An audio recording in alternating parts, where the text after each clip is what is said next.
Good morning सम्पूर्ण साथीहरूलाई। हामी अहिले area C classic counsellor area सीको ग्रुपहरू सैलुङ दोलखा भिजिटमा जाँदैछौँ। अहिले साथीहरू चाहिँ यहाँ तिनगुने चोकमा पर्खिरहनु भएको छ। त्यही साथले गर्दाखेरि म साथीहरू समक्षमा जाँदैछु र सुरुदेखि अन्तिमसम्म हेरेर साथ दिनु होला। सैलुङको त्यहाँको सबै भूगोलहरूको बारेमा देखाउनु पर्छ। ल अब हाम्रो यात्रा अब सुरु हुनेछ। गुड मर्निङ हाम्रो गुड मर्निङ राजा। गुड मर्निङ दाइ। Good morning good morning good morning. यस्तो छ रक पाराले ब्यानरसम्म त कहने यसरी जारी छ। हाम्रो रमेश बुद्धे गाई दोलखा जेसिसको जे समित दाइले गर्दै हुन्छ। यो हुने अब टक्क लास्टसम्म ल ठक्कै पाँचकाल जेसिसले हामीलाई स्वागत कार्यक्रमको लागि आइसकेको छ। हामी काभ्रे पाँचखाल जान चाहिँ हामी कहाँ जानु ला रे? हामी सैलुङ कालिङचोक दोलखा भीमसेन ल इन्जोय।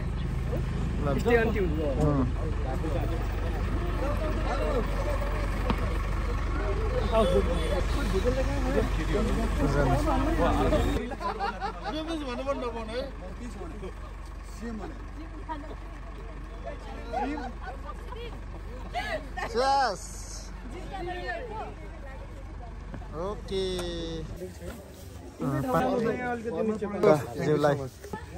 हाम्रो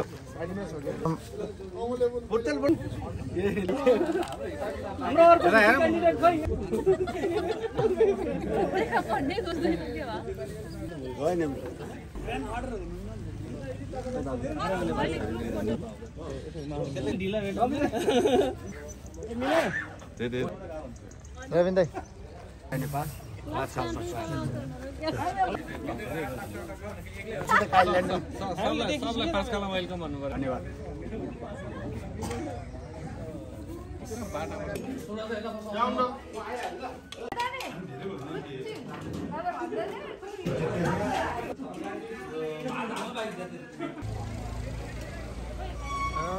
अहिले चाहिँ मुडे बजार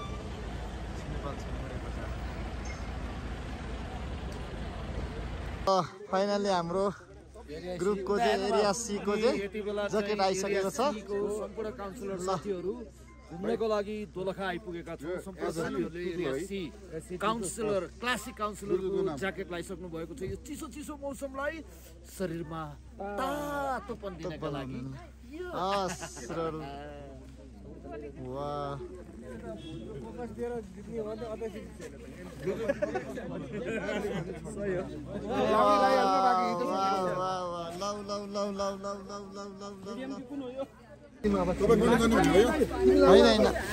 मैले न्यू ज्याकेट लगाइसकेको छु। Classic counsellor area C. हामी अब यहाँ सैलुङको उकालो प्रस्थान गर्ने छौँ साथीहरू। सैलुङको उकालो चढ्दैछौँ हामी। एकदमै सैलुङ सकिसकेपछि हामी अझ बस्ने कालिङचोक कुरीमा। यहाँ आदरणीय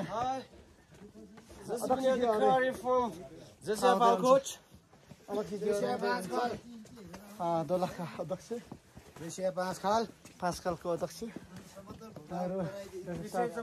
चम्पापुर अध्यक्षज्यू ल जेसिया काठमाडौँ लेडी एरिया बी को प्रतिनिधित्व गर्दै जेसिया इच्छा कामना सुरज भाइ काठमाडौँ जेसिसको अध्यक्ष श्याम दाइ अरू साथीहरू आउँदै हुन्छ। यो चाहिँ एकदमै चाइनाको चाहिँ सानो ग्रेट वाल होइन दाइ? हामी चढ्दैछु। यो दोलखा र रामेछापको करिब सिमानामा पर्ने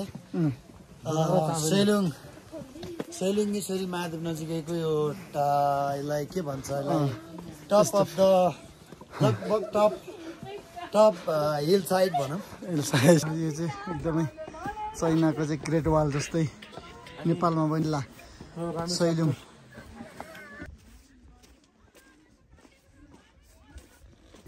फाइनल्ली हामी यहाँ चाहिँ कालिम्चोकमा आइसकेको छौँ। हाम्रो आदान दाइजू कृष्ण सापकोटा दाई र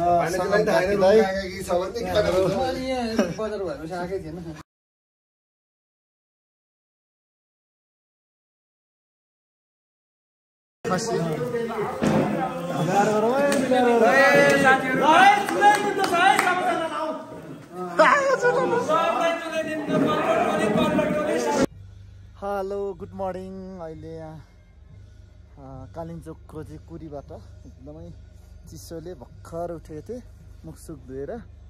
अनि डक्क अब यहाँ तल तत्त्वपानी खान जान्ला यस्तो छ। पुरा शीतले हिउँ जस्तो देखिएको छ। सम्पूर्ण आरामै होला। Hello good morning. Hello good morning. के छ खबर? वाह, कुरी बजार कालिम्चोकको। अब हामी माथि टपमा कालिम्चोक दर्शन गर्न जाँदैछु। वाउ,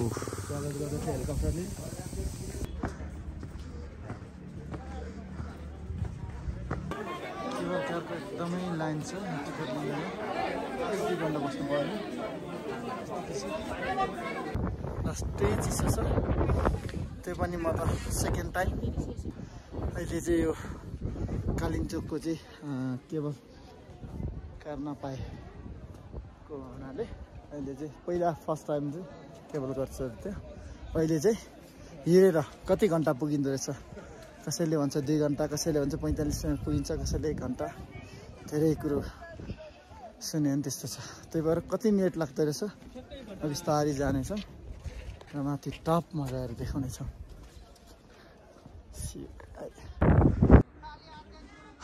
कुरी बजार कालिम्चोक गाडाको पनि यहाँ आइपुगेछौँ। एकदमै उकालो एकदमै गाह्रो थियो।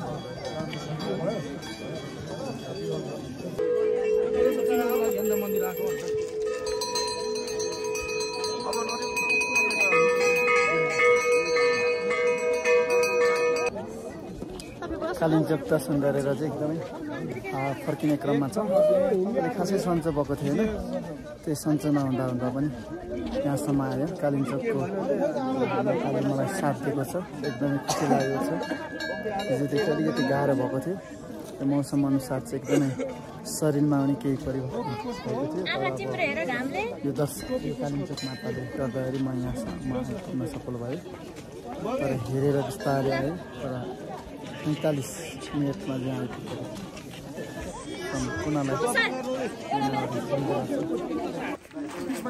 एरिया सी रक,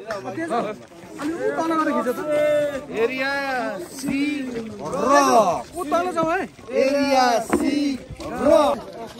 फर्किँदैछु हामी। यति बेला कालिम्चोक भगवतीको दर्शन गरेर फर्किने क्रममा छौँ। एरिया सी का सम्पूर्ण जेसिसका काउन्सिलर साथीहरू दर्शनको लागि हिजो दोलखा प्रस्थान।